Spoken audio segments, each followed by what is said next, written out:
ज्याला काडीची किंमत नाही समाजामध्ये, नाही त्या माणसाच्या नादाला लागून तुझी छड्डी सुद्धा आम्ही ठेवणार नाही.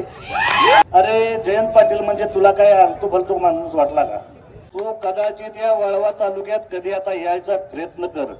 तुला जर नाही कपडे काढून जर परत पाठवला त्या आटपाडीच्या तालुक्यात नाही, अशा एका फालतू आणि नीच माणसाच्या बद्दल आपण इथं त्याचं नाव घेऊन त्याला फार मोठं करण्याचा तो मोठा नाही.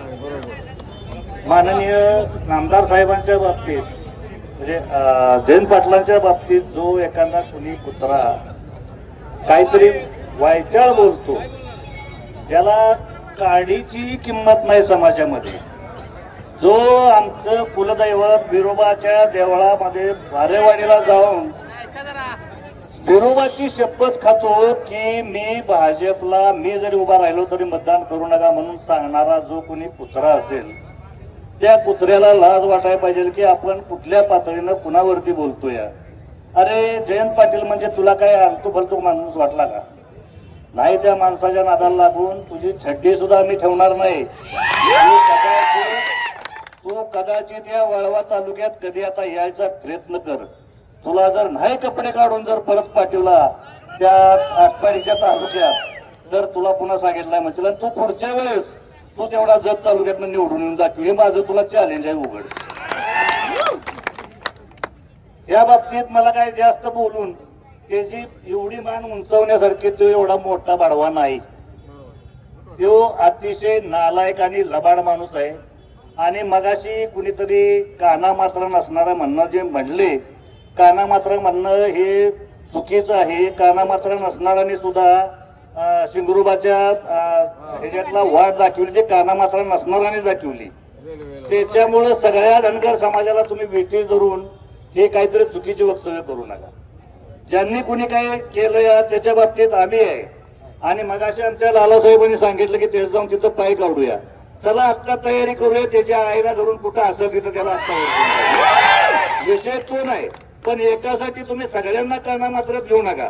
आम्हाला हे बी सांगायचं आहे तुम्हाला. तर असं काय करू नका. एकानं चूक केली म्हणून त्याच्याबद्दल सगळी काही त्याच्यात बांधील नाही. आणि त्या कुत्र्याचं नाव घेऊन त्याला एवढा मोठा करणं, मी त्याला गोपीचंद सुद्धा म्हणू शकत नाही. कारण का तर त्याची ती लायकीच नाही. त्या लायकीमध्ये त्यानं वागला नाही. आमच्या संपूर्ण धनगर समाजाला, महाराष्ट्रातल्या तालुक्यातल्याच नव्हे तर महाराष्ट्रातल्या सगळ्या धनगर समाजाला त्यानं मालखानी घालायला व्हायचं काम केलंय. बापूंसारख्यावर तो बोलतो, एवढा मोठा झाला का नालायक तो? असं नाही व्हायला पाहिजे. आपली उंची वळका. तुम्हाला आमदार लोकांनी केलं, तुम्ही कामं करा लोकांची. अरे तिथं जत तालुक्यात लोक वनवासी पडले, त्यांची कामं कर ना. बाकीची मापं काढून तू फ्लॅश मध्ये याचं काम करतो का? फडणवीस साहेब, तुम्हाला माझी एक कळकळीची विनंती आहे की अशा लोकांना तुम्ही ताबडतोब आवर घालावा. तुमचा पक्ष सुसंस्कृत पक्ष म्हणतात, तर ही संस्कृतीची भाषा नव्हे असं मला वाटतं. आणि जो माणूस बापू बिरू आणि बाळूमामाचं नाव घेऊन प्रत्येक भाषणात जो वापरतो, बापू बिरू यातलं काय येतं तुला, बाळूमामाचं काय येतं तुला, तर ह्या गोष्टी तुम्ही जर वापरायच्या असतील तर त्यांच्या पद्धतीनं पाऊल टाका. बाळूमामाने काय केलं ते बघा, बापू बिरूंनी काय केलं समाजासाठी ते बघा, आणि तुम्ही समाजासाठी काय करताय हे सुद्धा तुम्ही जरा तपासून बघा.